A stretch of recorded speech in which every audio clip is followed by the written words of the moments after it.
Shabbat Shalom, everybody. Today I'm going to speak about Tetze. And one of the many beautiful things that I've noticed when reading the Torah is that God creates, remember I've talked about these patterns or templates for how he works with his creation. Like, for example, in Tetze, we read, always remember that you are a slave in the land of Egypt. You must keep my commandments. He repeats that over and over and over. Remember, you were a slave in Egypt. So why? Well, for me, the story depicts Israel being under a foreign god. And this time it was Pharaoh, but we see wherever we've been scattered, the same thing happens. We're under a foreign power. The people cried out to God when the oppression was too great, just like it happened in all the nations we've been scattered to. Then in Egypt, he sent a redeemer, Moshe. So always as a redeemer, we're still waiting for a redeemer. And then the war of the gods began. And in that time it was against Egypt. Today we can see the war of the gods that are happening. Israel turned to their God, but their immersion into foreign gods was so strong that it took many miracles, the plagues, and testings to change their paradigms. This always happens to us. And that's how God works with his people throughout our long history. And he warns us, do not repeat the mistakes of our ancestors. Yet here we are again in the 21st century doing exactly that.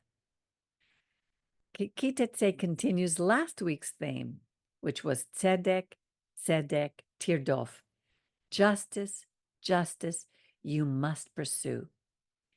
Any society, any nation, government, community, or family that does not live by a code of justice and ethics is doomed to failure.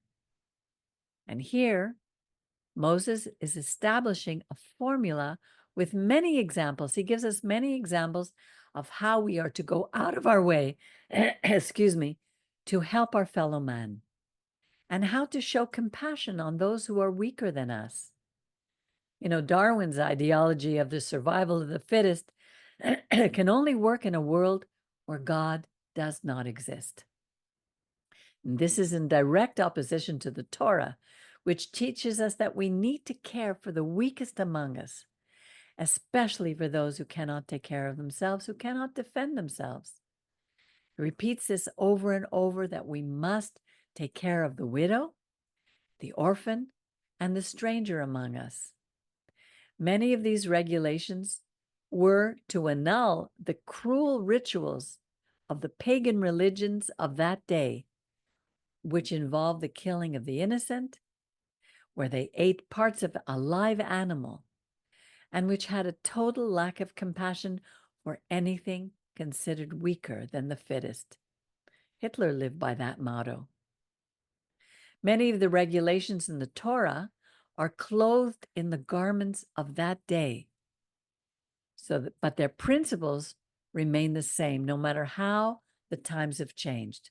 For example, Deuteronomy 22 says, a woman must not put on man's clothing, nor shall a man wear women's clothing, for whoever does that is abhorrent to the Lord your God. This is not to be taken literally. Remember, Hebrew is a very different language. It draws pictures to express a message in the context of the day, of the situation. So here it was not talking about a literal putting on a man's clothing. Like if I wear slacks, it doesn't mean that I'm pretending to be a man. But to me, Moses was telling us that God designed the family unit. Within, men would have their roles of husband and wife, husband and father, and women of wives and mothers. No matter how much a man tries, he cannot be a woman. It's in our genes. And if we do not accept these God-given roles, the family unit falls apart, the community will fall apart, society will fall apart. And who suffers? The children, and ultimately the rest of society. Many of the regulations in the Torah have to do with guarding the family unit, how to keep it healthy, how to avoid raising rebellious and damaged children. Today the family is no longer honored. Parents no longer have authority over their children.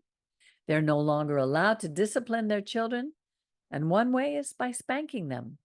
And that's a whole topic on its own. Teachers no longer have the right to punish their students in school for misbehaving. Is there any wonder why there's so much crime? Moses tells us, on that same note, Moses tells us that parents shall not be put to death for their children, and children shall not be put to death for parents. They shall each be put to death for their own crime. The Torah is clear about having a death penalty within a just system. I thought of the parents of the 14-year-old boy who went on a shooting spree last week in a high school in Georgia. And 5 months earlier than that, the parents of another youth were arrested in Michigan for another school shooting. In both cases, the parents were arrested and charged. Our children are hurting, and our society is falling apart, and that's to blame. That is why God begs us to obey his commandments. He's trying to protect us from ourselves. That's a topic of a large discussion. When people refuse to abide by rules that bring order out of chaos, the Torah is clear about the consequences. For example, in this parasha, we read that a kidnapper must be put to death. The pain caused to the families of all those kidnapped and murdered, raped victims of October the 7th is unthinkable. And many more are still being held captive in horrendous conditions. Those kidnappers deserve death.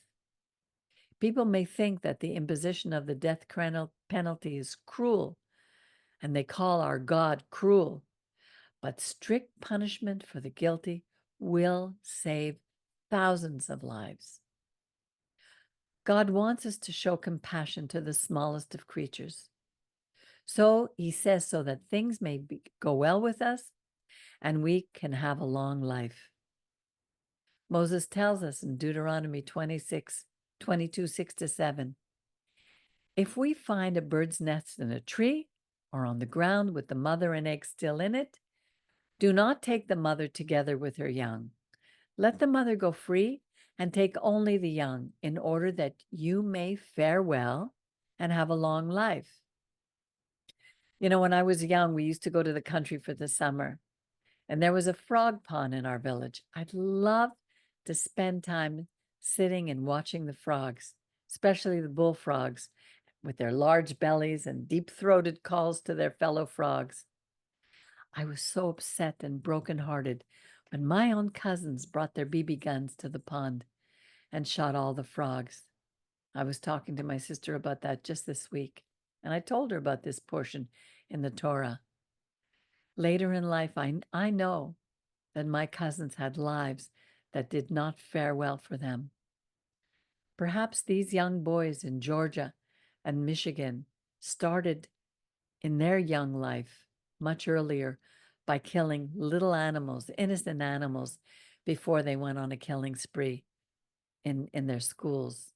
That's a whole other topic of discussion. There's another pattern related to the family, and that's the sanctity of marriage. It covers many verses on that. Tetze tells us that if a husband was upset with his wife and wanted to divorce her, he accused her of not being a virgin. Then the parents would come and bring the blood-stained cloth from their wedding night, proving her virginity. But if she was found not to be a virgin, and she did have sex while under her father's authority, she could be stoned to death because she did a shameful thing in Israel. And God said, thus shall you sweep away evil from your midst. He was constantly telling us that. What principles are we teaching our young sons and daughters today? The idea of the purity of the marriage bed has been lost, and the sexual act is considered like eating. So who are the losers here? We all are on so many levels. One of the consequences of this is that so many young girls are getting pregnant and having abortions. But the one who suffers is the weakest among us. Again, the one who cannot speak out to defend itself, the aborted baby, whose blood is crying out from the ground. It says in Tetze, if a man is found lying with another man's wife, both of them, the man and the woman, with whom he lay shall die. Again, thus you shall sweep evil from Israel. Today, this is being promoted in Hollywood. The sanctity of marriage has been lost. And the ones who suffer are again the children as a consequence of so many broken marriages. And here's another verse. No Israelite woman shall be a prostitute, a kadesha. We can talk about that later, about that word. Nor shall any Israelite man, a kadesh, be a prostitute. Again, we are to preserve the sanctity of the special spiritual union that God created between male and female as they become one. You know, another theme speaks about the land becoming defiled, just as the marriage bed was defiled. When someone was a murderer, his body could be impaled, and that impaled body had to be taken down on the same day so as not defile the land. How can we defile the land? What does that mean? Well, I see it, according to how I see it, humanity was formed from the dust of the earth by the Creator. So the earth is a living entity. He chose a small piece of that earth and called it the land of Israel. This piece of earth in the Middle East has as its capital Jerusalem, which is called the navel of the earth in Ezekiel. God apportioned the land and gave it as an inheritance to the people who were chosen to take care of it. Look at the picture, the parallels, the template that God gave to us. First, he formed the first man, Adam, from the dust of the earth. He placed Adam in the Garden of Eden and appointed him to take care of all creation. Israel was formed from one man, Abraham, to take care of all the earth by being Or L'Goyim, light to the nations. Adam was given the garden to take care of and one rule to live by. The Israelites were given the land to take care of and 10 rules to live by. See the pictures? God said, you must not bring sin upon the land that your God is giving as a heritage. When Adam sinned, he was expelled from the garden.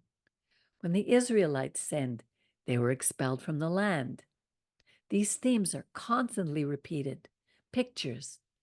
The land belongs to God, and anyone who defiles it by going against the rules, whether it was 1 or 10 that God gave us, they will suffer the consequences.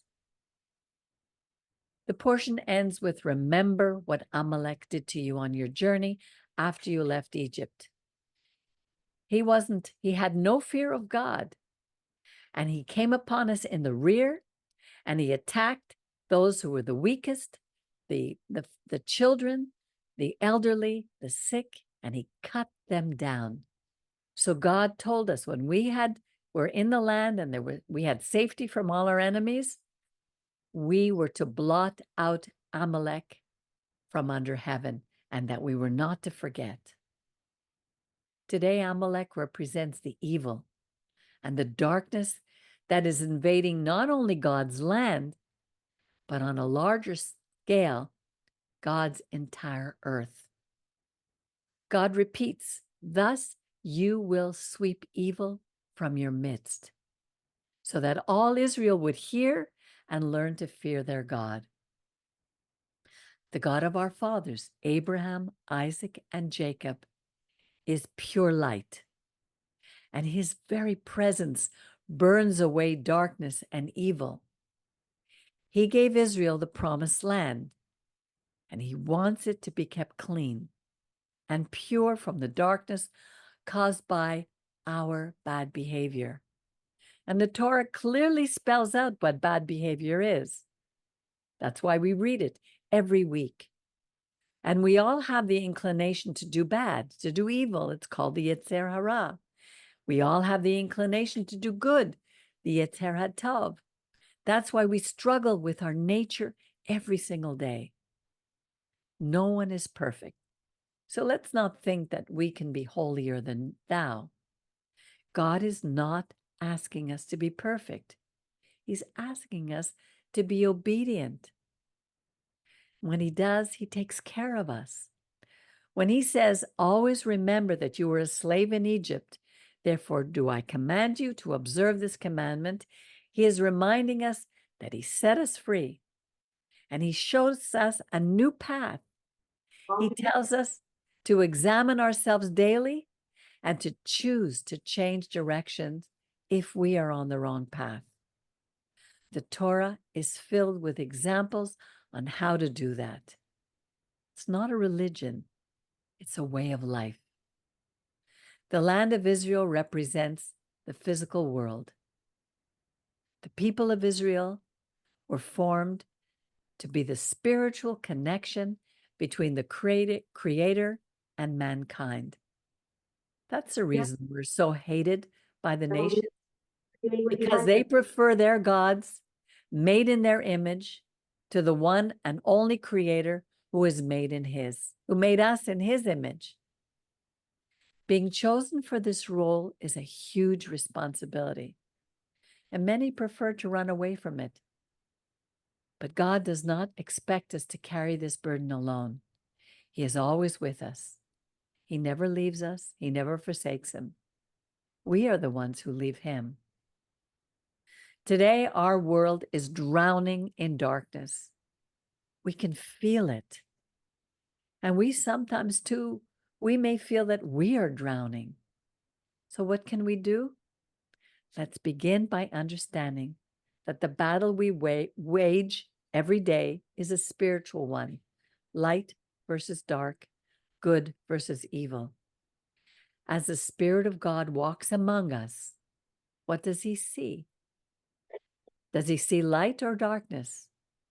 When we live by the rules of Torah, we bring light, and it offsets the darkness around us. We may think that what we do, right or wrong, doesn't matter as long as no one sees it. But God does. Our behavior can tip the balance between the two states of being, good and evil, light and darkness. So let's be part of the solution by being obedient, not part of the problem by being rebellious. Shabbat Shalom.